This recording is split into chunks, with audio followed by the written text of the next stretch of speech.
Okay, welcome to the Actual Nothing podcast. Episode 6. As far as we know, we should really No, it's fine. I'm pretty sure this is episode. I'm pretty sure it's episode 6. Yeah. Disregarding episode 0. Podcast of the podcast. Minus Peter. Minus Peter. Yeah. Rest in peace up until December. But the rest of us are here, and that's all that matters. Right? Welcome. Yes. You know, earlier you said intents and purposes. It was one of those words that I thought... intensive purposes? Yeah, that's what I thought it was for the longest time. Like. Is there a term for that? I don't know, but I remember going through a list of those things where people have the wrong idea about what they actually are. You know, the most famous one being like, it piqued my interest. And I think a lot of people think of it as like Picked as piqued my interest. I could see that one being screwed up in either peaked as in like it piqued your interest because P-E-A-K-E-D. like a peak of a mountain, or a peak as in like you're peeking into something. P-E-E-K-E-D. Both of those like make sense, right? Yeah, but the wrong. It's got a Q, right? And yeah, it's P-I... It's like the quay. Yes, it's P-I-Q-U-E. Or my roommate freshman year thought that dog eat dog world was a doggy dog world. I know that's a common one too. See, it's a doggy dog world. That would go on the that would be just as bad as the Paul Revere 20th century war hero. It's a doggy dog world. It's a doggy dog. Well, I thought that you know the dog breed Dachshund. Yes. Or wiener dogs. Oh no. I thought that because of the way it was I never heard that spoken in person until like maybe 4 years ago, but I always thought it was pronounced Dachshund because of the way it's spelled and because English is stupid. But then my roommate was like, "No, it's Dachshund," and I went, "Oh, come again?" He's like, "Yeah, well, that's why I just resigned to calling it a wiener dog because that's what it is." So. I guess it's safer. See, I had this idea that you were going to say, I thought it was Dachshund, like D-O-X-S-O-U-N-D. Where does the sound come from? It's from the CH in Dachshund. S-C-H? It's D-A-C-H-S-H. I thought it was D-A-U-S-C-H-A-U-N-D. Dude, if I'm wrong. It's like Dachshund. Dach. That's why I thought it was pronounced Dachshund. Nah, D-A-C-H-S-H-U-N-D. Fuck it, it's a wiener dog. Yeah. Scientific family from Wiener Canis. Isn't Canis? Wiener Canis? Canis is the family name, I think, for dogs, and then Weenus. I'm not the biochemist here. Yeah, Dan, how do you do the philo for that? Do the bio part of your biochemistry. That's why you're here at this point. You're here to do... to right our wrongs about biology. Yeah, it's a wiener dog. Or I could be thinking of the stars Canis Majoris. That might be what I was thinking. Canis Majoris? Or is it Lupus? Big dog? Maybe Lupus is the dog? Lupus? Ursa is bear. Yes. Never mind. I think it's dog. You know, I'm no wiener dog. I'm no astronomerist, but goodest boyest. Yes. Goodest boyest, aka Wienerist doggerist. So today on the docket, we've got hobbies. Hobbies. Hobby lobbies. Hobbits. You know, what are some of your current hobbies? Yeah. Dan, you go first. What are my hobbies? Yeah. What are your off the cuff hobbies? Off the cup. That's wrong. It's off the cuff. Cusp? Off the dome. Off the cuff for sure. Cuff. See, like like yeah, like cuffs? that. Yeah, like sleeve cuff. I think. I'm pretty sure. Okay. What are your off the cuff hobbies? Right now? Yeah, sure. I'm working overtime. That's your hobby. Working is not a hobby. But it's overtime, so it's not like my what do you originally scheduled work. But it's still work though. Yeah, what do you enjoy to do in your spare time? Like I know that you do jujitsu, right? I don't do jujitsu. I know my own hobbies. Oh my god. You watch I've been UFC? watching a lot of MMA. Yeah, Okay. Watching that MMA. I'm listening to a lot of hip hop. I've been on a kick recently because of this MGK Eminem beef. Yeah. That's been pretty interesting. And then what else? Been playing a lot of League. Okay. Nice. Trying to get to gold. Okay. And then that's about it right now. You know, I almost don't even want to call League a hobby because it's just so toxic and evil. It's a lifestyle. It's really a lifestyle. It's like a diet, really. I have abandoned that completely. I mean, almost completely. I abandoned it when I do just the bare minimum couldn't work. get good. You're just Could trying to get not. to gold? Yeah, but that's easy. Yeah, what are some of your hobbies? Biggest one, obviously, video games. That's how I spend a lot of my free time. Recently, discovering more new music. I kind of do it in small bursts because after I sufficiently increase my library, I'll kind of just like listen through all the stuff that I already have. But after I get bored of a lot of the songs that I have been listening to, I'll like go out and listen to stuff. So I think I already said it in another podcast where I'll just go on these YouTube channels that have super long playlists of a ton of different artists that they just compile into one spot, and then I'll just have it on autoplay while it runs in the background while I'm doing something else. And then that's how I discover my music. Also, volleyball is still a hobby for me. I still play every week, or try to at least, on top of it being part of my day job now. But it is still a hobby for me because I get enjoyment out of it and do it in some of my free time. Still trying to build your hops? Kind of, not too much. Time out. We lost part of JP's audio, so he's going to sound a little bit weird for the next couple of minutes, but I did what I could. Sorry. That's kind of all I got from you. Yeah. I mean, one of those things that you were saying was actually really pertinent to another point that I'll make later, but sort of how you do music and how you want to get through a lot of your music and then you sort of feel satisfied with it. Mm-hmm. It's kind of like an interesting thing because how I feel about a lot of my hobbies is that I've got some that I have on deck that I want to do, but I don't have time to do them, and then I've got all these other hobbies that I want to get through as well. And so part of that is feeling satisfied with the amount of work I've done in my current hobbies before I can branch out.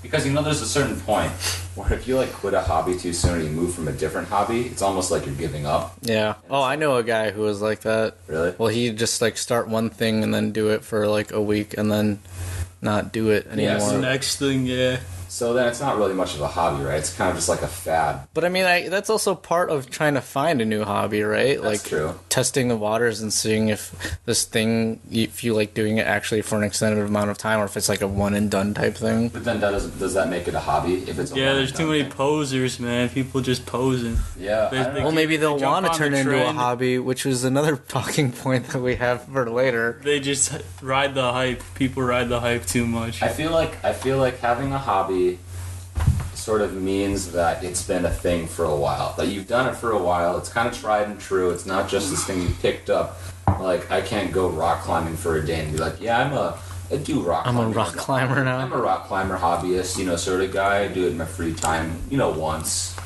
There's the problem with that, man. Too many people do that. Yeah, I mean, too many people go out, do one thing, and then say, oh, I'm a this. I think I see it a lot right now with, photographers. Because you get a lot of people who are, Oh, yeah. I almost did that. Oh, come on, bro. Dirty. No, I'm not doing that. I'm not trying to say that. But you get a lot of They buy nice intermediate cameras and post on Instagram, like a DX6 or whatever. He's probably not even going to listen to this. It's fine. Oh, my God.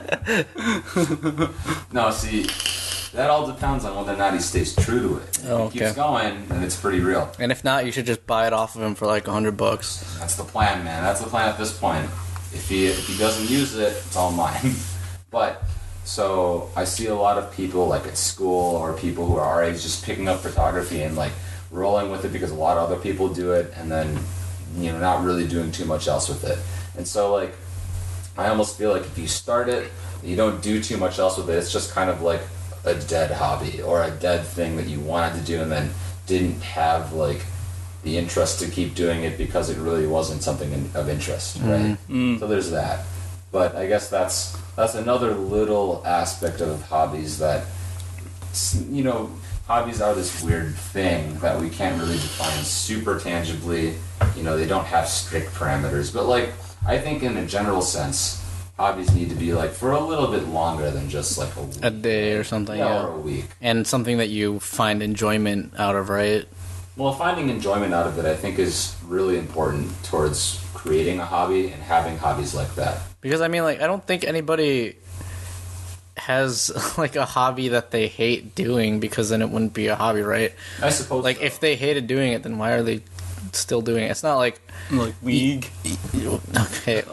Actually, now that you put it that way, I think there are aspects to a hobby that you can hate. Yeah, but you can still not the whole hobby. Yeah, not the whole hobby. Still that like result. Yeah, like for us musicians, I'm sure there are parts of it like we don't necessarily like practicing. Like we wish we could just like play the piece right away and have it be perfect. But then you gotta do the practice. You might not like that. Or like for me, I like to play video games, and there might be a level that I hate. Or like everyone and their mother hates water levels because nobody has ever made a good water level.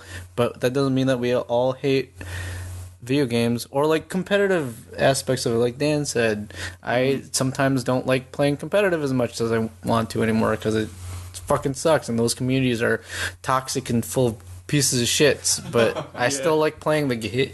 Wow, I almost choked on my spit. I like playing the game, but not like always in that way, so it's fine. Wait, we didn't even get to you didn't say your hobbies yet. Oh, I mean, we were riffing pretty well, but so my hobbies would probably just include, I like reading a lot, I like watches, and I like... Ooh, I think that's a common hobby between all of us. That's a great hobby. Yeah, all of us really like watches. I like, exploring whiskey. I really like watching movies, watching old movies, watching new movies, just trying to give them a cool analysis or whatever and make them real. I like baking. I like cooking. Podcasting falls under this as well. Okay, yeah. Now that it is it technically is. It is a hobby for us now. We've been doing it for a while. Yeah. Some of it is really hard, like finding out that without having a pop filter, your son sucks a dick. Or like there's something every week that you need to do. But it's kind of it's a labor of love, right? Yeah. I think that's a great way of. Well, I mean, with hobbies, you need to put in time to either be better at them or continue to find enjoyment out of them, right? So my hobby that I think of whenever I think of like the traditional conventional hobby is like woodworking for some reason. I feel like carpentry. Yeah, like being a carpenter. It's like one of those things that people pick up in their midlife, and it's like I'm going to start working on my tools and doing stuff like this. And so you start with like really shitty little projects, and then you eventually get better at like working with tools, right? Yeah. But I always think of it like, you don't just get good with working at wood or working with your tools right away. It's like you gotta saw through shit and you gotta put stuff together. You gotta like learn how things work. Put a shitty chair together before you can make like a whole couch. Show it to your family and try and convince them it's a good chair. Dude, my brother-in-law is a professional carpenter, so he must have started at some point as it being a hobby and then made it his profession, right? Yeah, I guess. You could say that, and that's like another. It's another big thing we have to consider. Like how is the starting point of hobbies related to creating it as a profession, right? Mm-hmm. So that's another thing. Oh wait, before we end this, what else do you like to do? Hobby, photography. Oh, wow! So you up on your high pedestal can look down on all the try-hard peasants that abandoned it after 1 week, and you're just like You guys suck. It's been sitting in my on deck for what I need to spend more time on, and it's just I haven't been able to do it just because there's no time in the day to you gotta go out and take photographs, and you gotta spend hours on the editing process of it. And so if I want to make it a more try and be better at it. I just gotta get better at it. I just have to do it a lot more often. But it is a hobby that I like to keep up with. I do it every so often. It's not like I've left my camera sitting for months at a time. I'll just pick it up and I'll go shoot for a few hours or something like that. I'll come back and I'll look. I almost picked it up at one point. I remember in high school, like you said, how everyone's like, oh yeah, everyone's doing this. It seems pretty fun. I almost fell into that trap where I was like, I kind of wanted a DSLR camera and take nice photos. And then years later, when I think about it now, I'm just in my day-to-day life or throughout the week, there are almost 0 points where I would ever feel like actually taking out a camera and taking photos. So I guess I dodged a bullet. But yeah, I mean, I guess having that sort of patience. Did you give up? No, I didn't even start it because I didn't have money for a nice expensive camera. Plus, everyone has freaking cameras on their phones. So I got that S9 Plus. Yeah, they're getting better. Well, see, that's one of those conversations you have to have with photography. Is whether you like taking photography for a specific reason, or whether you just like going out and taking really beautiful pictures on your phone. Because doing that is viable as well. Yeah. The type of cameras we get on our phones are so complicated and sophisticated now that they can mimic almost anything. Yeah, they're pretty damn good. A digital camera that you can get anything off of the sensors now. I think the difference is that when you start trying to edit and you start trying to create things based on the sensors in a phone against the sensors of a digital camera and how you can, I guess, use and manipulate those, it becomes a little different, and you start to notice the cracks and the faults in phone cameras. So it's all about taste and all about what you want to do with it and how you want the photography to come out. But that's sort of besides the point. I know that the main topic of this one is hobbies, but I'm totally gonna make the thumbnail for this a shitty MS Paint drawing of camera. No, of what the hell's the guy's name in Nickelback? Look at this photograph. What's his name? What's the main singer's name? Oh god, I'm gonna draw that though. I'm gonna make an MS Paint drawing of him holding the thing, and that'll be. Only if you make it that meme where it's like, look at this graph. Look at this graph. Yeah, that one still frame of him holding up the picture, and then I'll just like continue to compress it down. Yeah. Well, this sort of like rolls into the next question I had. What are some hobbies that you'd like to do but have not had started? And then, why haven't they been started? And what are some hobbies like you want to dedicate more time to? Okay, let's do hobbies first that we have not yet started. Yeah. Wait. Can we also do like hobbies? This can also kind of follow that too. But what about hobbies that we've gotten a taste of that we would? Yeah, that's the last one. Like, what do you want to dedicate more time to? Oh, okay. So let's do the first one. What are some hobbies you'd like to get around to? That we just have no experience in at all? Yeah, no experience. Okay. Dan? Yeah, let me think about this. If you had the time of day, and then you could commit that to it. I'll think about it. Go all right, we'll go around the circle again. Aaron, what do you got? For me, I kind of like to pick up guitar at some point. Really? Yeah. See, that's not something I would have expected to hear from you. It's just like another, I don't know, I mean, it's another instrument. I kind of want to just put another instrument under my belt. But why guitar of all of them? Why not something like the flute? It's easy and accessible, I guess.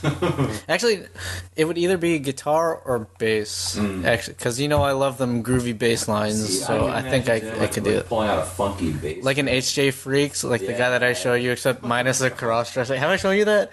What? Have I shown you that Japanese guy that is super good at bass, but he cross dresses, so it's kind of weird, but he's like fucking good at bass? I'll show it to you later. Anyways, anyone who else listening, HJ Freaks on YouTube. He's this Japanese bass player he names himself he Freaks. slaps the shit out of the bass, and he's super good, but like he's kind of weird because he cross dresses. But hey, he's living his full life, so mainly like whatever. NSFW, not safe for work. Yeah. Don't look it up at work. On your own time. But he's really good. Yeah, that's one of them that I look. I think if we lived on a coast, I would also take up surfing because I already longboard. Yeah. And I'll classify snowboarding as one of the other ones later, but surfing is something that I've always wanted to try, but since we only live next to Lake Michigan with no waves, we can't really do that. Waves come in the winter, you just gotta, do it. But those are I think two of the ones that I'd like to do. If I come up with anything else, I'll chime in. But put some wheels on like a surfboard, you'd probably feel at home. There is a longboard that they supposedly say it feels like a surfboard, like in the way you carve. I don't know. I haven't tried it, but really, well, yeah, we'll see. Huh? I don't know how you mimic waves. Neither do I. This thing is so unstable. It's like riding waves. Yeah, and somehow there's still sharks on the street. There's different types of sharks. They're people now. So yeah, you said guitar, guitar, bass, possibly bass, guitar and bass interchangeably, and surfing. Those are things that I would totally like to do. And so, but we can't because I can for guitar and bass. I could totally put down the money for that, but I don't want to right now because I'm still kind of poor. And then, like I said, we don't live near the coast, so surfing's not ideal. I'm not in the ideal conditions to do that. So yeah, I think money and time are just partially the reasons that we can't do most things, rather than those like super specific ones like we don't live on the coast and so it's impractical. Yeah. But so really the money and time are just these big things that keep us from doing most hobbies, right? Mm-hmm. Dan, did you think of anything yet? No. All right, I'll go okay. and we'll go to you.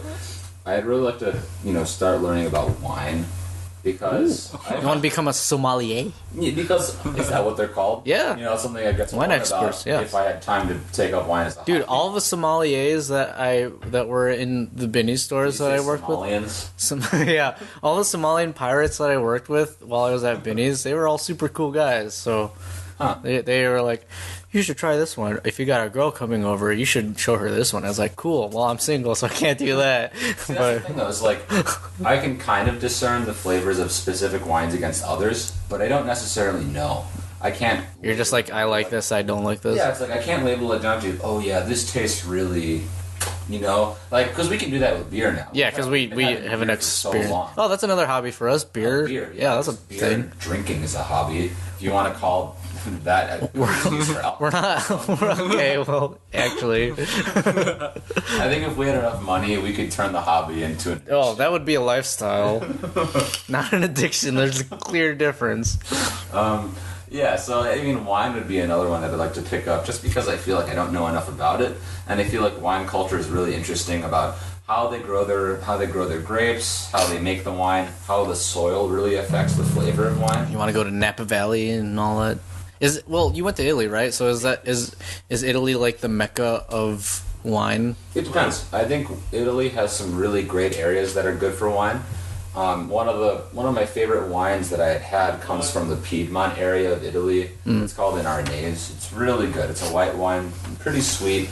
Has kind of a drier after, but this is just my sort of inching into wine and trying to figure out everything about it. For instance, there are people who can taste a wine and just automatically know what type of flavors they're experiencing. Like, oh, this tastes like peach, or oh, this tastes like fucking whatever, cherries or plums or some shit. And I have no idea how those come out. That's impressive. Stuff like that. There's a whole manga about that. Really? Yeah. What's it called? I don't know, but if I find out about it again, we'll send it to you. I don't know if it necessarily comes into my wanting to be more of a wine person by watching them or by reading the main. I don't know. But I'll try it. The next one that I've got, I'd like to learn more about like architecture and decor. Okay. And it's something that I feel is missing from my knowledge about history, is how the architecture and the decor of specific time periods affects the entirety of the culture around it. Because there's a lot of instances where music is so tied to like how architecture is made and how art and visually it looks and how the decor of a house is. I did a study about like Parisian decor and how it relates to music in the 19th century, and it's like Parisians just became these really great home decorators, and like this author had called their homes like little academies of art and visual art and all these things and carpentry and shit.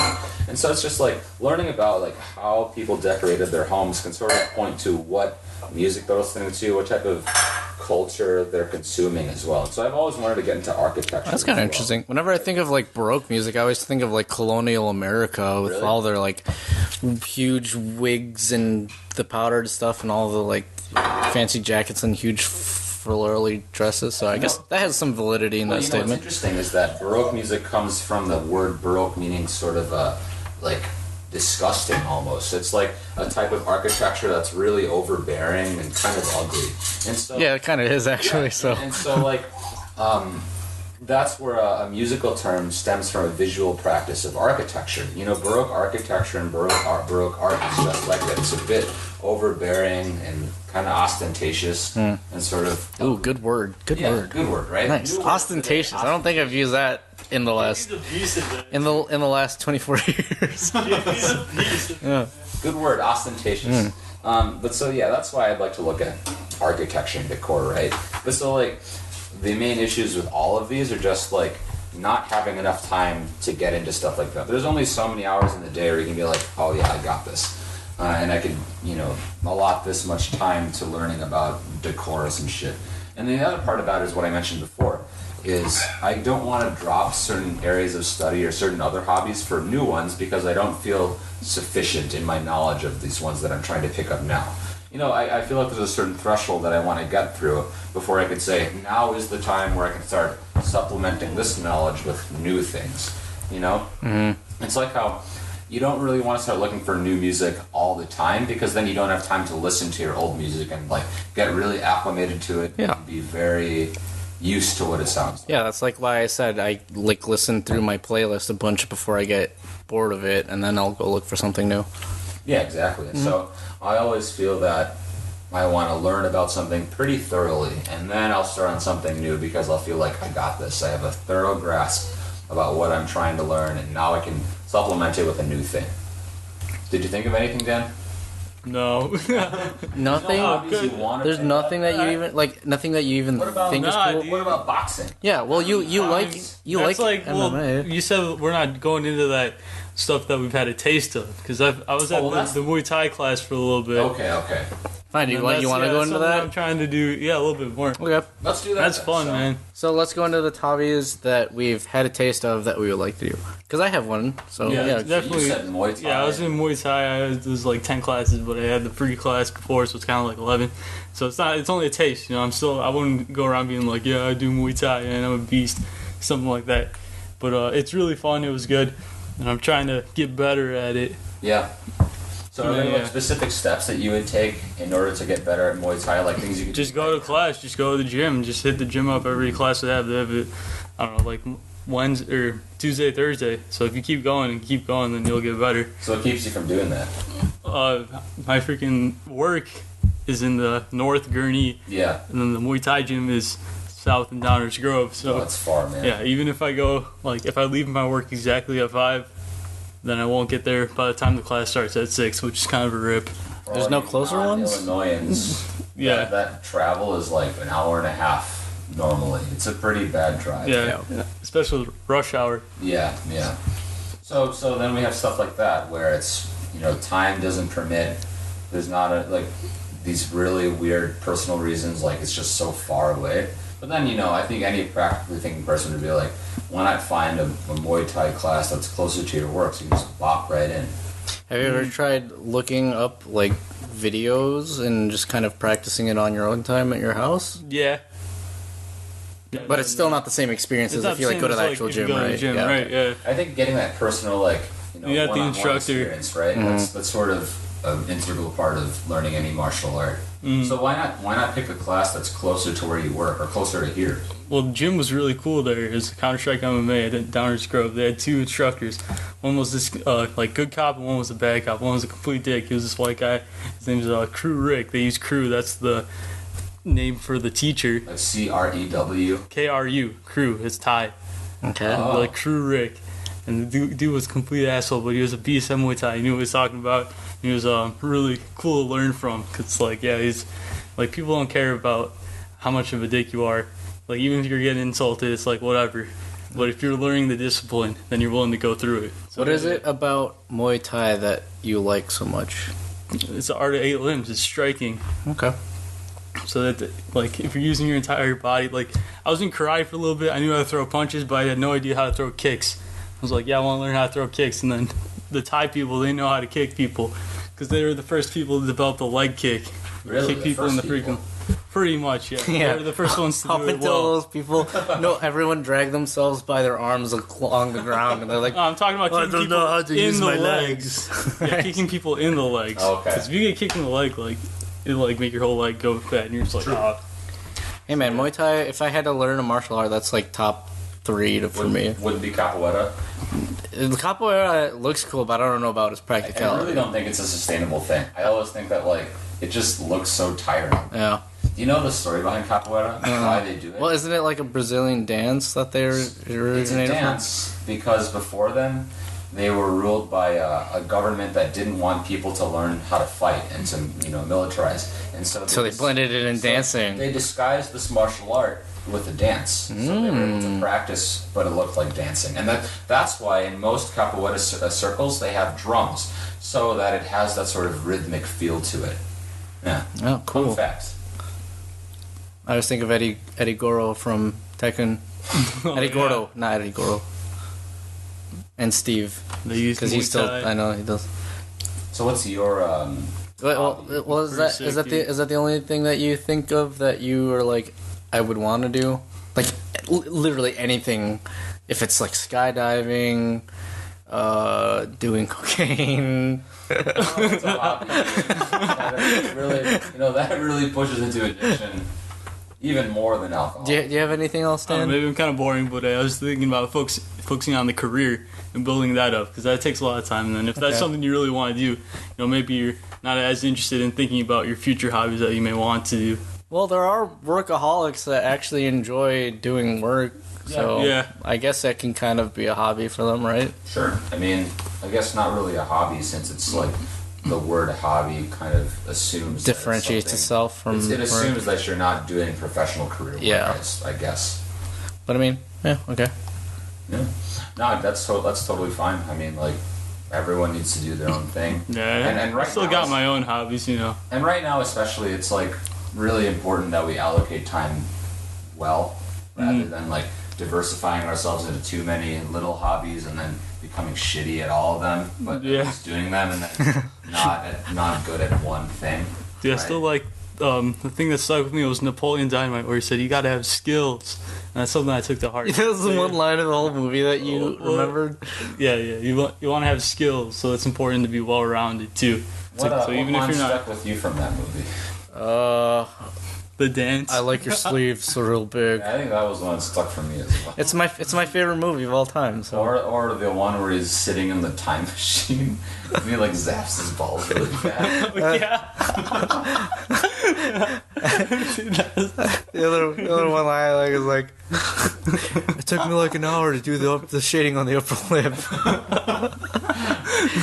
Dude, like, brief tangent. I don't know why that like sort of dry humor has like disappeared from normal society's taste in humor for movies and stuff, but like I love that time, like when that and like Nacho Libre came out, all those like types of like dry humor, like kind of stupid movies came out.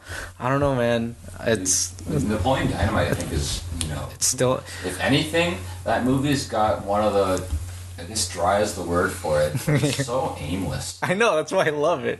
I think that movie was, if I remember correctly, that movie was trying to portray life in the state. How it's just kind of like you meander around, you find little things that you want to do, and then you do it. And then sometimes it doesn't work out, and sometimes it does. What state was it? Wasn't it like Idaho or some shit? Probably some Midwestern state. Yeah, some real Idaho. crazy I don't know, man. It introduced me to my favorite song of all time, and then thus my favorite band of all time. Yeah, so I mean, this movie has a lot of like heat bearing on you. It's my favorite movie, and has my favorite song of all time too. So Which one? Can't Heat, the one that he dances to at the end for the thing. Yeah, Jamiroquai is my favorite band. Great song. What are your hobbies that you would like to do more of? I know for sure I had a taste of snowboarding last December or January or something. We went up to, me and a couple friends from school went up to Wisconsin and went to Cascade Mountains, I guess is the resort. But we only went for 2 days, and I picked it up really fast. Luckily, since I already longboard, that's another hobby of mine, I guess I can say. But since I already longboarded, I kind of knew that I already liked boarding sports, I guess. And I don't know, snowboarding is one of those things that I'd always seen before that experience, that I'd always seen on like media or like TV or whatever, and it's always like, you just look cool doing snowboarding, like no matter, even if you suck, you look pretty cool doing it, right? And then maybe unless you're total garbage, which I was the first day. But over the 2 days, like the difference between the first and the second day were crazy. Like the first day I almost concussed myself because I was falling so hard. But then the second day I was already going off of jumps and trying to attempt to grind rails and stuff. But that was, so far I've only gone that one time. And I kind of do plan on making it like a yearly thing. I know we've already talked about that. Like if we can organize a trip when we're all off, we can try to do that. I know a couple of other friends that. Aspen. Yeah, dude. Like, dude, it's still up if we can. Snowboarding or skiing, either one. But I really enjoyed my time snowboarding the first time, and I want to get better at it. As for why I can't really do it that much is because we're in Illinois and not really in a state or area that has that easily accessible. But if we were in somewhere like Wisconsin or like Colorado, as I know, is a huge place for that. If that was a lot more accessible to us and we were nearby, hell yeah, dude, I'd absolutely drop money to go do that. I'm even considering buying my own gear for that if I can do it pretty regularly, like every year. Because I know some of my friends even that live here, they have their own gear and they go out every snowboarding season, and I'd love to join them because I really find a lot of enjoyment out of that. That's one of them. The other one I would like to do, there's actually a few. Longboarding, same thing. I'd like to do. It's already a hobby that I do because I already like cruise around, and sometimes not as nearly as much as I used to, just because a lot of my friends that I used to do it with are either busy with work or whatever. But if we were in a, like I said, kind of with snowboarding, like better terrain, we're in Illinois, like Midwest, everything's kind of flat. So if things were like more hilly, like when I was in California a month ago, every time I would see like all these windy streets and like all these hills and stuff, I was always like, this would be so much fun to longboard down, but don't really have that around here. So there's some aspects of my already existing hobby of longboarding that I can't quite do because of the circumstances of where I am. Another one that I'd like to commit more time to, but I just haven't, piano also. I did a lot while I was over school. Like, really? There's about 7 songs that I've just committed to muscle memory that are just like in my head forever, but there's more that I want to do, but I just haven't for whatever reason, other hobbies, or I don't feel like it during the day. But I mean, I'll probably get to that eventually, because for that one I pretty much have no excuse other than I haven't. That's it. And then I guess another hobby that I'd like to, I don't know if I'd commit more time to it, but if I had the means to buy it more, would be watches. I mean, all 3 of us can kind of relate to that, where we're like, I have this watch now, but look at that one, and it's so nice. And I guess that's like the most materialistic thing I could say that is a part of me, because it's kind of weird, because when you and me first started getting into it, I told you, well, I don't know if you remember, but I told you, I was like, I didn't have any prior interest in watches. Like, literally 1 week of my life, I looked at some things and I was like, I like this. Right. I want this now. I know. And it just happened. And like, even still to this day, like, you and me share watches back and forth each other. Like, we'll find these pages, and it's an expensive hobby. I mean, like any sort of collecting hobby, whether it be like trading cards or purses for girls or people like car guys, sneakerheads is a great example. Sneakerheads, dude. Or any like hype beasts. Like,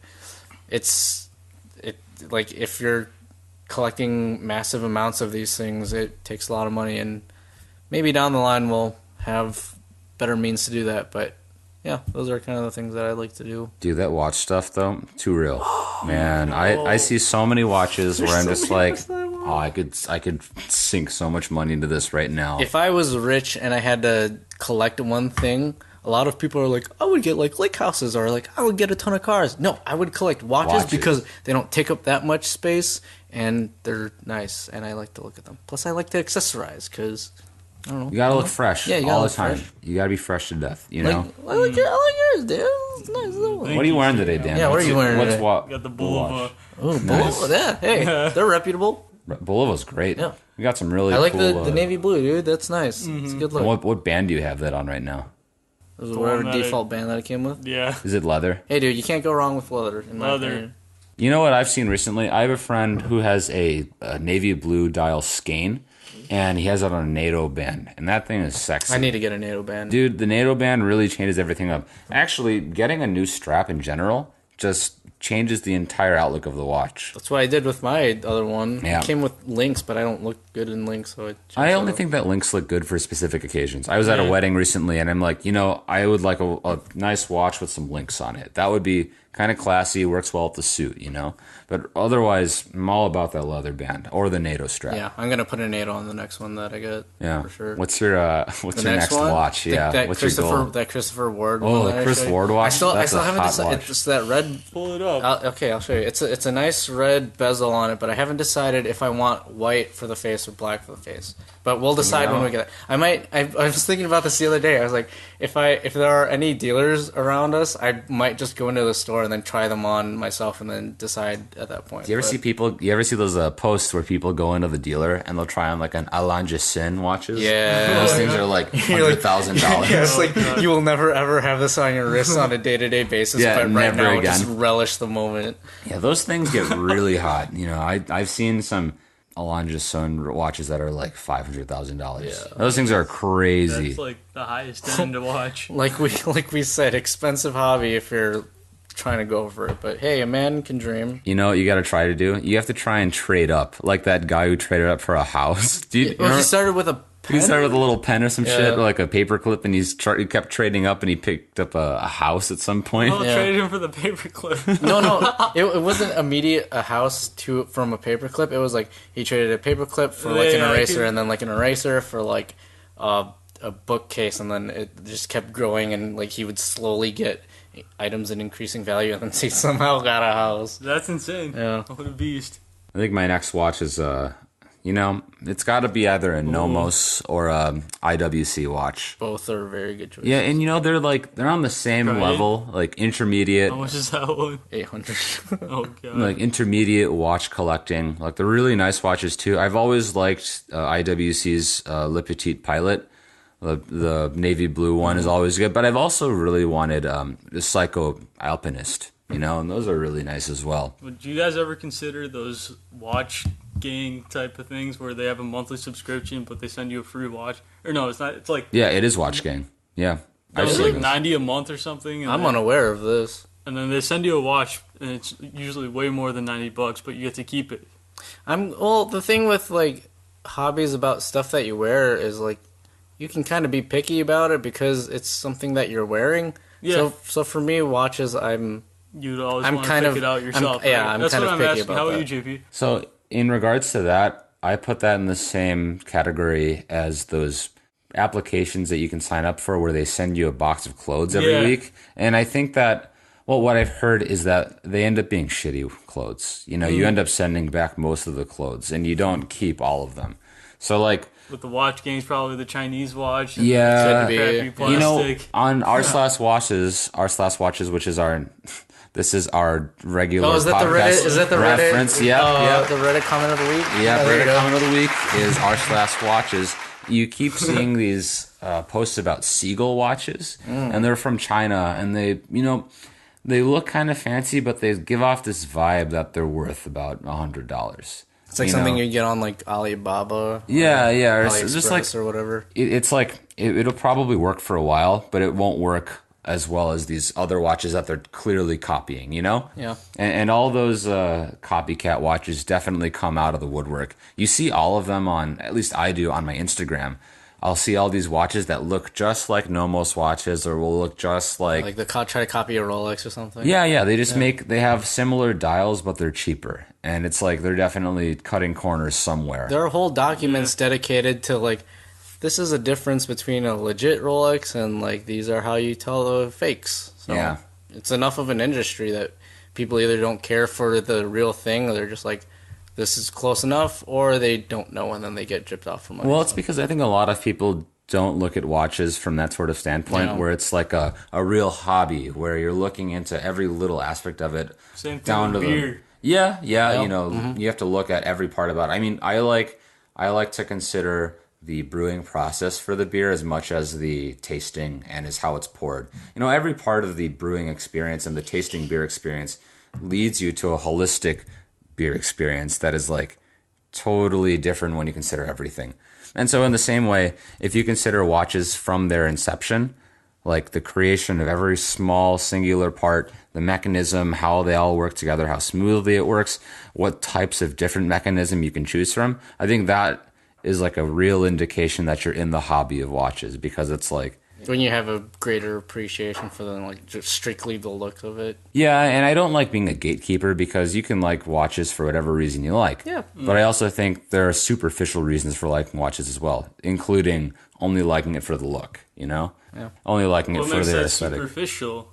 Well, because then you're only going in it for the like how it looks on your wrist, and not for every little other part about it. That can be appreciated. That kind of falls into the same idea as people who buy like Supreme stuff because it's a brand, you know? Yeah. Well, this is the opposite. You're saving money, and you're just interested in the look. Yeah, I but feel then like that's a popular reason, and that's legit. Like, if you I just want don't- to wear a watch, it's because it's like, even though it looks aesthetic, it's a cool looking thing. Yeah, but I think that just falls into a different type of category. It's superficial because it's only surface deep. You know, you're only going into it so that people will look at you and be like, "That's a cool watch," you know. And it's less But if you want about. to tell the time too. Well, yeah, you can tell the time, but I guess like there are a lot of people who will buy those really cheap Aldi watches for like $15, and they end Yeah. up working for like a minute, and then they don't work anymore. Like maybe not literally a minute, but sometimes literally a minute. Did you guys know that nowadays kids are actually starting to become unable to read analog on clocks? Really? Yeah, it's like a legit thing that I guess before this it would be like kids don't write in cursive anymore, and now it's like kids can't read analog on clocks. I'm not saying it's like an epidemic, but like It's an epidemic. I'm pretty sure there's a lot of kids out there that can't. Well, there's a lot of adults probably that can't even read analog on the clock, but yeah, it's a thing. I guess like, you know, liking watches for specific reasons doesn't make them not hobbies, but I think that categorizing them into different things is important as well. You know, Okay. so you can like watches for whatever reason you want, but I think, you know, they're different hobbies then, because then if you like it for the surface, it's more about the fashion, Yeah. and your hobby is more fashionable than it is fashion, yeah. watches. Yeah. Yeah, and so that's legit. I agree with that. Wow, okay, Mr. Gatekeeper. I think. Is there anything that you wait? Did you already start going into what you? You know, I had a few things. Oh, there's a voice crack of the week. Oh, there it is. And we're real. We got the Reddit reference. We got the voice crack. Reddit and Now we're voice just waiting for the really bad, like, not fact. And the the stupid, unfact. Yeah. yeah, untrue fact or dumb sentence, which might have already happened and it might have slipped under our nose. So who knows? Yeah, maybe it was the leg thing. Yeah, it could have been. I like to think about it's the leg thing. Before the leg thing, Paul Revere rides through the time traveling Paul He Revere. didn't know how to kick or use his legs before. No. But the horse did, so he was able to ride through Yeah. that time period. Well, that's a pretty deep, entrenched meme. Oh, The God. Paul Revere. Paul Revere memes. You want to start Paul Revere memes? I think- on, like, me IRL. I think that's only pertinent to us at this point. The Paul Revere Yeah. time traveler meme. That's pretty dope, though. I feel like it could catch on. Paul Revere as a time Paul traveler. Revere, yeah. Put that one in writing prompts. Paul Revere is a time traveler who only works in warning people about incoming danger, but he works in every single century. That's awesome, dude. That would work. That's like that comes into the same realm as like Abraham Lincoln Vampire Hunter. Oh, I yeah. heard that movie was horrible, but Dude, I liked it kind of made me want to watch it because it looked like one of those movies that's like it's so bad that you would get enjoyment out of it That's because literally it's what so I bad. Did you watched it? I watched it. It Was dope. it pretty funny or like fun to watch at least? I mean, it was a meme for sure. Okay, well, hey, dude, I'd watch it. It Dude, was part great. 2, Yeah. Paul Revere the time traveler. I think for mine, I talked a little bit about wine. You know, I literally had a taste of wine, and I was like, "Oh, I want to get into this." I think the other one is definitely photography because I do it and I get tastes of it, but I don't do enough of it. And so the problem with it is just getting out and allotting time for that. And I've got, you know, so many other things to balance outside of it. And so naturally I have to make sacrifices in my schedule for other pertinent things in my life. So like being a student is really important to me and pushing my own career is important. And so between those two things taking up a lot of my time, it's not wise to pick up something like that takes a few hours of your day to like take pictures and develop them for its own sake. But I guess what good that's come out of it is that now that I've let it sit and I keep doing it, it's become a hobby that I do with pure motivation of, you know, not for trying to impress or to be part of a fad, but to just do it for myself and to keep it not superficial at all and make it this thing that I like to do and have only for me and do it for fun and not try and make it anything else. So for me, it feels a lot more pure because I've had it run through the ringer a few times and I still do it. But I definitely want to put more into it, whether it be monetary funds when I feel it's correct or just more time. Yeah. The next question I'd come up with is, a really interesting one that I had thought about while I was writing out these questions, but how have your hobbies, I guess, progressed over time? So if you think about which hobbies have you had in high school or even before, and which have you kept up until blow at League so hard, but now I'm almost gold, so it's not much of a climb. So now you only blow slightly less, right? That's right. Wow. But it's been a long way, But isn't that weird how, that's been one of those things that's kept up for all these years? Yeah. From starting in high school. It's a hobby that you've kept doing and coming back to. Mm-hmm. Well, it's like you quit and then you come back to it because you're like, I hate this freaking game. Once you start that game, you're balls deep forever. Yeah, screw that. Even game, I dude. quit, and you guys still Yeah, but somehow you'll get still me play to, with us you sometimes. somehow get me to play, and Peter will be back and be like, dude, for the hang. You want to play with all 5 of us, and I'm like, I know. So I'll play my support character because that's all I know how to do. And we win, and it's fun. Have a good time. And then I always go through it. Maybe I'll get back in the league, and I'll get good at support, and I'll keep playing. And then I kill that thought before I can do anything else. Yeah, it's that's funny. Yeah, but I mean, League is a really cool example of that. I think a reason why League has always stayed real is that a lot of us have played it over the years as well, and even when we have periods where we quit, some one of us in our group or of our friend group is always playing, and so there's always that idea that it's there, and we can keep doing it. I think the other thing too is that the League community is huge. Yeah. And it's huge and it's easily accessible, and so you can always get back on the League community. Yeah, it's literal free game. So you can always get back on the grind whenever you want to. And so the hobby never really leaves your thought. It's not one of those things that requires money where it's like, oh, I have to quit because I don't have money for it and I don't see when I'm going to come back. Yeah. It's literally just a self-motivation thing where now I'm back here. I feel good about it. Maybe I had one good rando game. I'm going to get back into League. And so it's easily accessible because of that. Well, the whole time aspect is why I quit comp or ranked. So What are some other hobbies that you've kept through the years? You got anything else, Dan? Well, one thing that I've thought about is that we all still kind of play basketball. Yeah. Basketball. And that's an interesting one because we all started that about the same time, in middle school. And so I suck at that game now, but that doesn't mean I won't go and shoot around for a while. We'll still ball with randos if we can too. Go to the park and play with some people at the local park. That's one of the I guess hobbies that we all share that we aren't trying to get good at. Yeah, we're not trying to just aim to be the best. We just have fun doing it. So, I think that's probably the best example of a true hobby. It's just kind of it's something that we do communally, and it's something that we just all like to do together, not for the sake of being great or being the best at something and crafting it, but just being together and having a fun time. It's an enjoying thing. Not to say that we don't hate it sometimes because we lose to Justin or people who are good. But it's still a bonding experience for us. And that's another one where I think that having those experiences together make the hobby useful, right? Yeah. Aaron, what about you? How about something that I've had that has just gone with me? Yeah, both. What type of hobbies have you kept over the years, and what might have fallen into the cracks? Okay, well, music for sure has been a lifelong thing for me. Pretty sure it started with you guys because your whole family is musicians, and then since I've hung out with you guys for a large portion of my life, a lot of your preferences and other things started to seep into aspects of my life. And then when we were both young, we were taking piano lessons, and at that time, that was where my aspect of music is. But now it's discovering and listening to music is a huge part of what I do. Not so much playing as much anymore, but I still really love listening to it. So I guess the aspect of music that I'm into has changed a bit over the years from playing into an analyzing or a listening stage. Another one is for sure volleyball.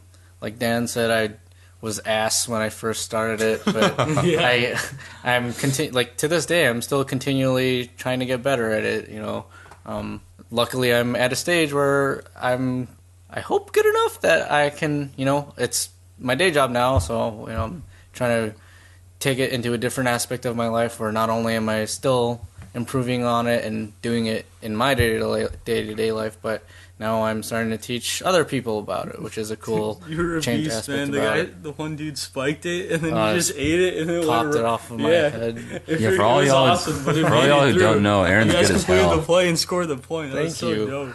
And then another one would be my hobby of video games. Because earlier, high school and maybe like early college, like Dan, I was huge into ranked league and like getting super good at it. But nowadays, I find myself a lot less concerned with the competitive aspect of video games, except slightly Overwatch. But even that, I'm not like super hardcore like I used to be with League. So now it's less about me being like the best, and now I kind of enjoy. You got the diamond. Yeah, but now you got the diamond. Now I'm That's a lot of the games that I'm playing. I'm kind of just playing for the enjoyment of it. Like now, it's not so much. I'm playing less games that are competitive and more like either collectathons, where it's like get all these things because I like seeing completed log books, or it's just like I just like playing things for fun and single player instead of like raging at people because they're not as good as me. I mean, I'll do that. I'll do that from time to time, but it's not like I'm devoting many hours of my day like I used to it. So like my taste in video games has sort of evolved a little bit with as I'm getting older. So that's a point that I was going to talk about here. Actually, I think the longer we have our hobbies, undoubtedly they become a lot more sophisticated and they become a lot more, I guess, reflective of our passions and of what we like to do. And so that's a great example where it goes from being competitive, at least with playing video games, to just trying to enjoy aspects of the game that, becomes so common that you can compare them among games. And that sophistication of hobbies, I think, is so important to our developing as people and our developing as personalities. Because, when you develop different tastes over time and you develop your own self-actualization of sorts of your own personality, your hobbies come with it. And so I was thinking about this when I was writing out my answer to this question, because I guess my answers were like, my hobbies in high school were weird. I played basketball a lot. At that point, music was a hobby of mine that I made into a career, but that's a different thing.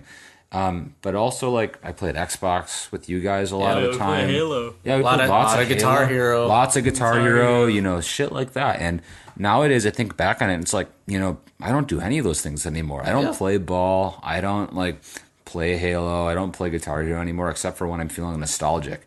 And it got me thinking about what parts about those things I liked the most and how they've kept with me over time. So, even with Guitar Hero and stuff like that, I liked the aspect of listening to music and becoming so well acquainted with it that I know every in and out of a song. Well, I mean, yeah, like between us and like Peter, I'm pretty sure everything on Guitar Hero 3, like word for word, note for note, like if I hear Through the Fire and Flames, I can literally see in my head how the note patterns look when it's coming down on Guitar Hero in my head. Like I don't even need to see it. Like I just know how it looks. And I think that like every part of that game especially Guitar Hero 3, it's like a meme for us. And that's where the meme comes in. Your podcast daily, weekly meme talk. If we haven't already hit that. I mean, I think we probably have. It's sort of like regular. But so, all of those things are just so regular and memeable for us now.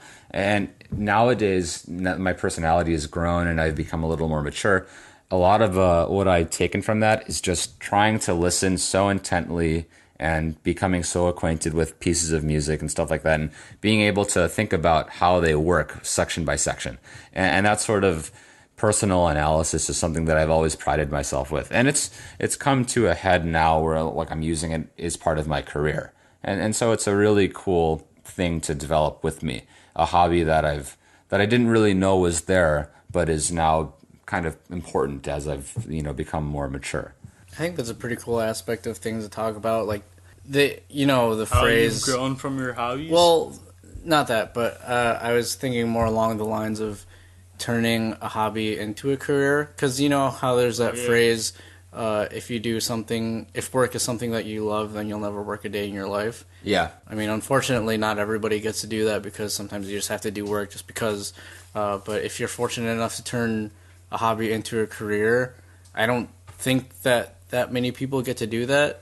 And when it does happen, though, I think that's outstanding and that's awesome. And if I do have the opportunity to turn that into a career, like, hell yeah, well, like, why not, right? Like, then you're doing something that you love and still earning some quiche for it. Like, on a smaller scale, I guess even what I'm doing now is kind of that, right? Like I already said, volleyball is one of my huge hobbies, and coaching is my day job. So in one aspect, I mean, I don't think it's going to be long term unless I start getting offered like multiple thousands of dollars for it. But like at the moment, right? Like it's what I'm doing as my work, and it's like it's awesome. And It's a good gig. I've already told you before that ever since we started the podcast, and I'm continually learning more about audio editing. Like I'm honestly thinking about that being another avenue of maybe a professional career. Like for now, obviously, I have my degree that I earned in college, and that's for sure as of today and going forth, my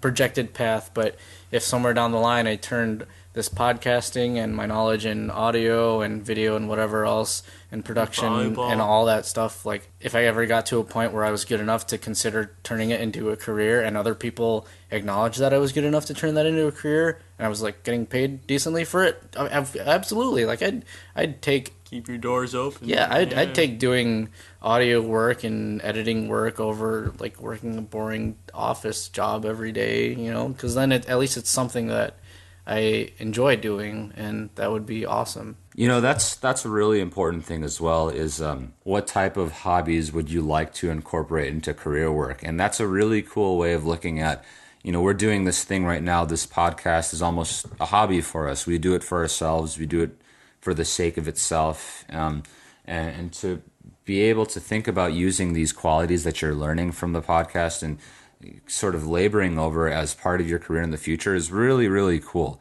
because you start to see the fruits of like really true, genuine labor come to work. And it sort of plays into how like I think a lot of us have these hobbies that we'd like to turn into careers, and that we are passionate about but don't have the time and effort unless we allocate all of our efforts into that instead of like regular work. I think the biggest example of that would be professional sports. Like how many people go into sports in high school and then after that go into college, like they're getting D1 offers to like all these schools, for football or basketball or whatever. But then even among those people, like how many of them are getting drafted into the NBA or NFL?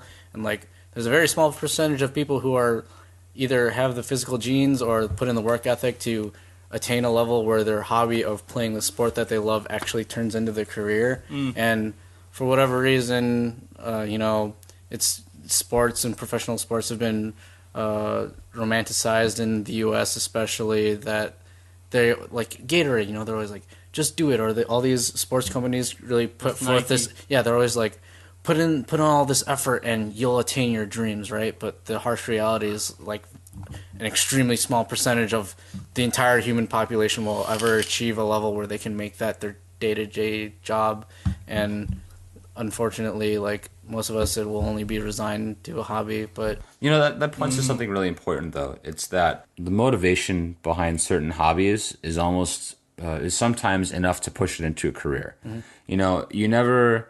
I guess you do find people who do try things to seek greatness, and it's not wrong to do that. But a lot of the times when you're only seeking greatness, it only travels so deep as the probability of your greatness increases. If you have this vision that you can become great and it stays there and you keep believing that you can be great, there's a better chance that you keep with a specific hobby.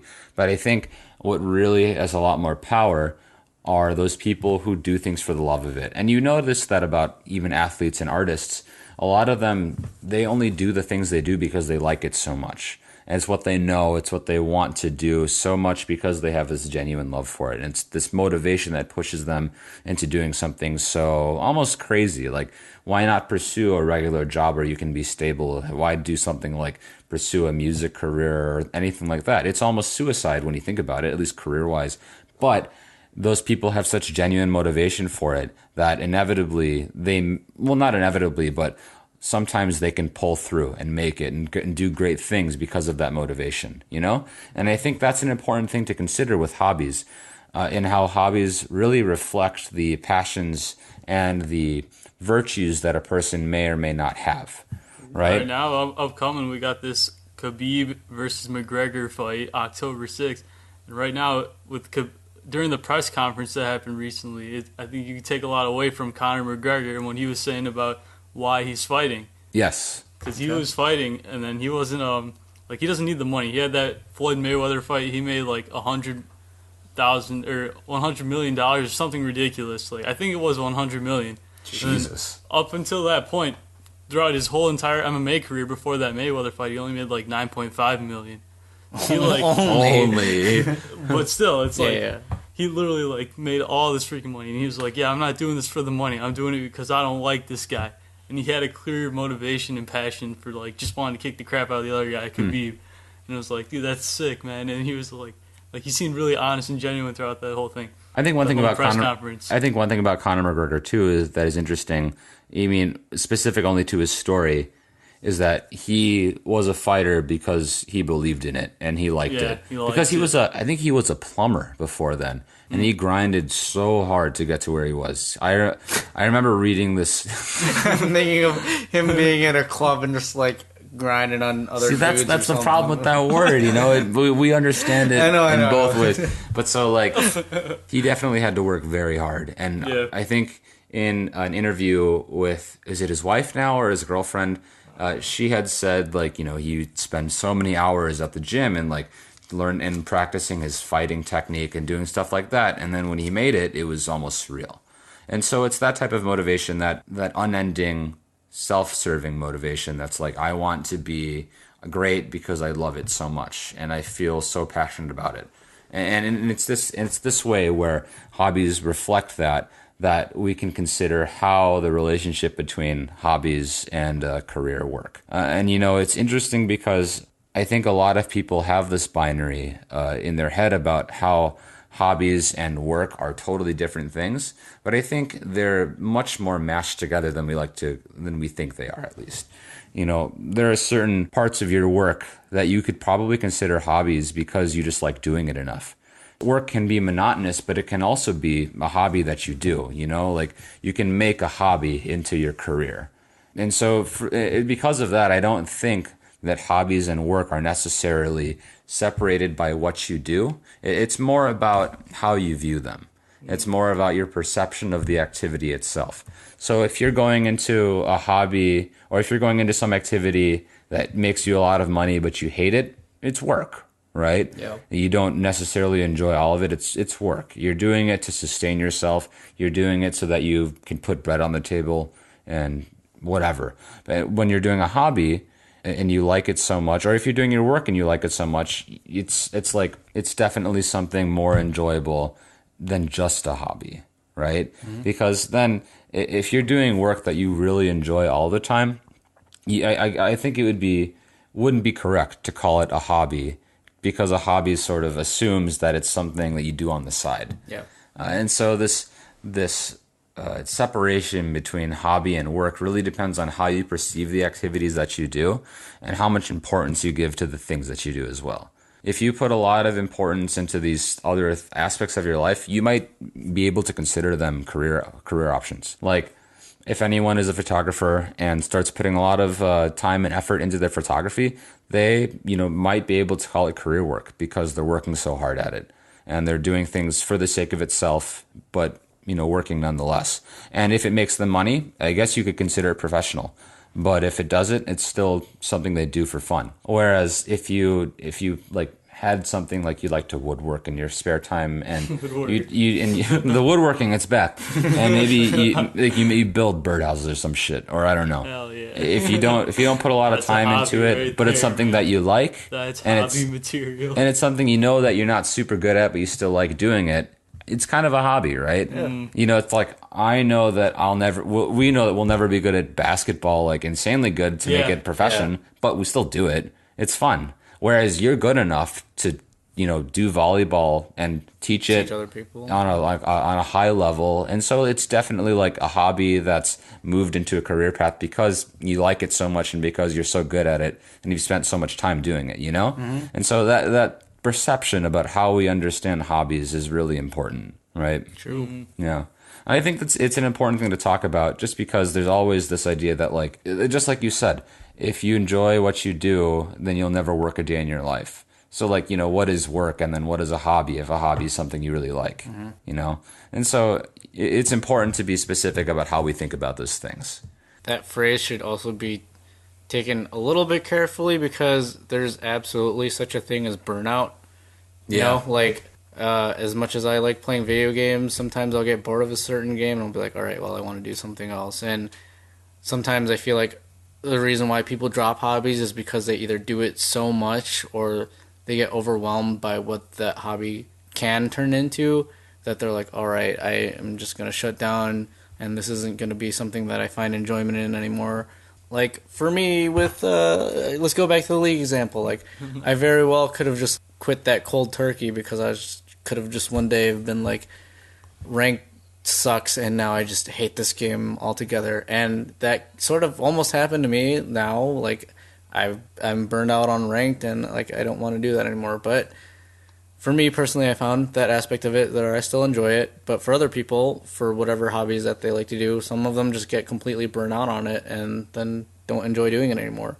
And even the people who can sometimes turn their hobbies into careers, that's something that could totally happen to them. You know, like I'm sure that even these professional athletes that are earning millions of dollars doing something that the rest of us would love to do for millions of dollars, they probably have their days where they're like, you know, I don't want to go to the practice or I don't want to have to go to the gym today to put in the work to either maintain my skill in my professional career / hobby or get better at it. You know, everybody has those days where even something that they enjoy, they can be like, oh, I'm not having as much fun with it as I was yesterday.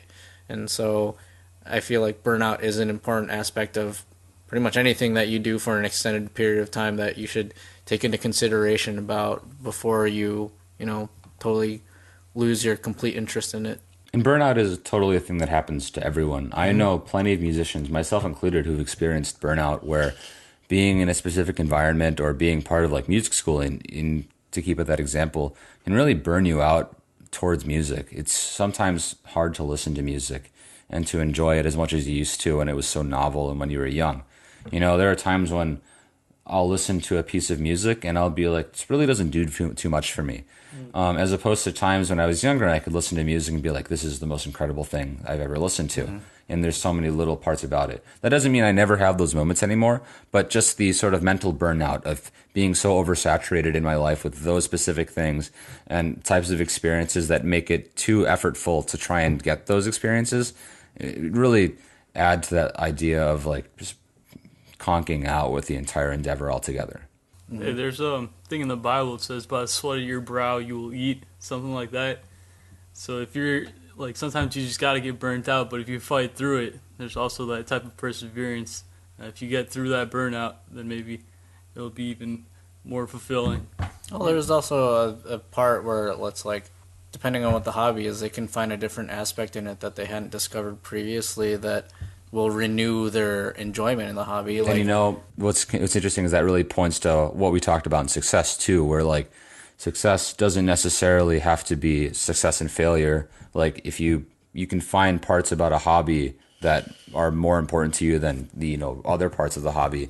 And that I sort of find akin to when you fail at something, it's more of a time to reorient into a specific way of what you like about a specific activity, right? Yeah. It's the same thing. It's just reorienting in more subtle or specific ways. One example I can think of for that is musicians that hit probably a writer's block, or creatively they have either created everything that they would like to in a specific genre, or they can't think of anything else, but then maybe they find a different genre of music that they hadn't, have that much experience in, and then suddenly they'll be like, oh, something clicked in my mind, and now they got the creative juices flowing again.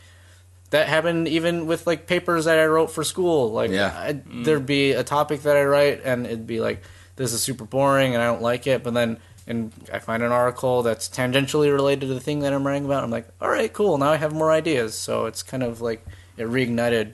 I love that. I've done that a few times where I'll have a hunch about how I can apply ideas to a paper, and I'll research it a bit, and then I'll be like, this is exactly what I was looking for. And it'll really propel me through something. It's a really cool way of doing a paper, and I guess a microcosm of doing, all of your hobbies or interests. I think the tie to success is really interesting in a way that I outlined while I was thinking about this. It's like how, how we consider hobbies and how we consider success are tied in the way of fulfillment. I think hobbies, whether you call them like work-related hobbies or really true hobbies where they're just like things you do for fun, or hobbies that can turn into careers or whatever you have it, they sort of come together in the fact that they both deal with some sort of fulfillment, and they both deal with some sort of like experiential success and having that. And I think the difference is the time frame that this happens on. So for instance, we talked about success, like long-term success and long-term experiential success, or long-term, the other one, quantitative success, or you get a lot of things or you do a lot of things. And so at the end of it, it's really hard to find the idea of fulfillment, because what are you fulfilling at the end? And so I was thinking about this and, talking with a few friends of mine about what it really means to be fulfilled. And one of my friends gave me a great idea about how, for him, fulfillment means that he has this idea in his head about what's already going to happen upon the completion of a specific task, that in which success provides fulfillment of that task already created. And so, do you know what I'm trying to say? I kind of get it. Where it's like, yeah. If you have the idea in your head to draw a circle, and then you draw the circle, it's like you feel fulfilled because you drew the circle. Okay. Yeah. And so if we consider like a life story, or we consider life experiences, it's really hard to go about feeling fulfilled specifically, because you're not going into a specific type of success with an already created idea about what that success is, and nor do you ever come out of it with those exact ideas. You always have to turn around and do specific weaving in and out of your career and in and out of certain types of success. Whereas I think hobbies, because of their short-term nature, are more prone to having these, like, I have this little idea that I want to do for this hobby, and I'm going to do it. Circle a lot easier. Yeah, so let's consider this podcast. Every week, we always find, something that has to be, fixed different or done differently. Mm-hmm. And that's more on your end of it, doing the audio stuff. Yeah. But so if your task every time is to, do this differently, and then we do it differently, that's a fulfilling thing. Yeah. And, it's parts of those hobbies that are so short term that we can find that type of fulfillment. We can find that type of... there's there it is. There is the full find. I was close. Full find, financially fiscal. Man, we're making a real long log of all these things. And it's recorded. That's the worst part. So, to get back, man, I don't even know what I was going to say anymore. But so we have all of these short-term ideas of being fulfilled. And that's what really ties us into like these short-term ideas of success. And so I think if we think of hobbies in all sorts of it, we can really think of hobbies as being short-term successes, where we can create ideas of fulfillment and then fulfill those ideas within a short time span because of their brevity. Right? That's freaking cool. It's true. I think it's a really cool thing to think about in terms of hobbies, because we always take hobbies to be this flippant thing, right? It's like, oh, this is just a hobby of mine. I just do it for the sake of it. But I think giving some thoughts to hobbies about what they are and how they, interact with what we do in our daily lives is important, because when we can start to think about, how we plan our hobbies and what the hobbies mean to us and what the sort of short-term fulfillment really means to us. Yeah. And it's different for everyone. I could give an example of that. Like for me, I could have mentioned this earlier as one of my hobbies, working out, exercising.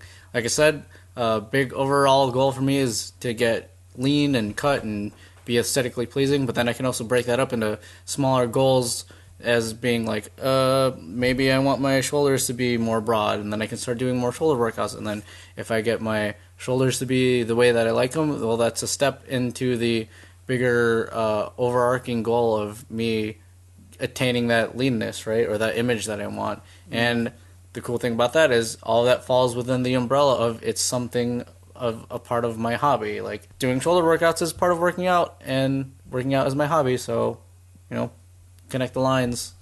I think another good example is like practicing an instrument. So if you're only doing it for a hobby, or for actually whatever you want to do with it, you can't do anything without setting up those short-term goals and setting up that short-term idea of fulfillment. And hobbies, really point to a good example of how to lead your goal-oriented mindset, because hobbies are just like that. And I think, it's interesting when you think about people who become successful out of hobbies, because it's exactly that type of mindset that pushes them forward. It's not necessarily about this long-term goal that you're creating. It's about doing small steps. And hobbies are all about the small steps. So go back to woodworking. You don't build a shed in one step. You do a bunch of small steps. And sometimes you may take a day to do it. And so having that short-term goal of, I want to build this today, and then doing it is a great sense of fulfillment. And those fulfillments inevitably mount on top of each other to become long-term goals. And so I think hobbies provide a really great small example for what it means to orient yourself in a goal-oriented mindset, in a very healthy way of doing it.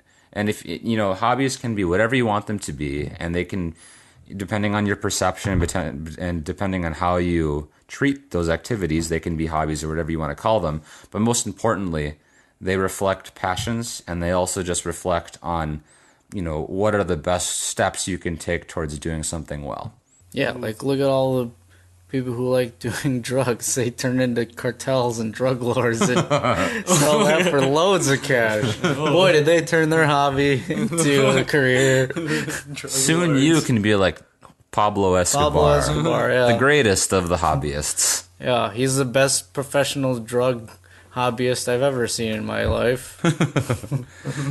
But so I think that's a really cool thing we can think about with hobbies. And I think if anyone has any other ideas about what we want about hobbies in general, what type of things we can incorporate into our discussion about hobbies, maybe some things that are important in our discussion about hobbies, like, I don't know, different perceptions and different ways of thinking about hobbies, especially the work, career, and the hobbies discussion is important, because that one's an ever-evolving thing and how we can understand those. Yeah. But, if you have any suggestions for that, shoot us an email, find us on YouTube. Man, the day we get an email from somebody who's listening to that will be a game changer. That'll be insane. Who knows if that'll happen? That'll be our first fulfillment.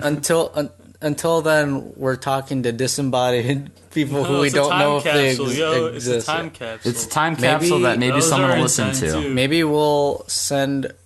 I actually want to make this a whole nother podcast episode. Sure. Where, no, not now, but the idea of sending messages to our future selves. Okay. And that's a good one. Reflecting on our past selves. So yeah, I want to make that whole. I want to make that another episode. Cool. Tune in for that one. Save that one for when Peter comes back, because I think that'll be a good day to do that. Yeah, very good. Oh boy. But yeah, maybe try to find a new hobby or something if you feel like it. What are your hobbies too? Tell us about what you like to do. Yeah, unless it's like some illegal shit that we'll get in trouble for, so don't do that. Or maybe you have some hobbies that you don't feel like talking about that, like, whatever, man, you do. Yeah. Whatever works. But until then, keep doing those hobbies. Keep feeling that short-term fulfillment. That's right. Okay. We said that we weren't going to go all right? But I think we still need to do that spontaneous.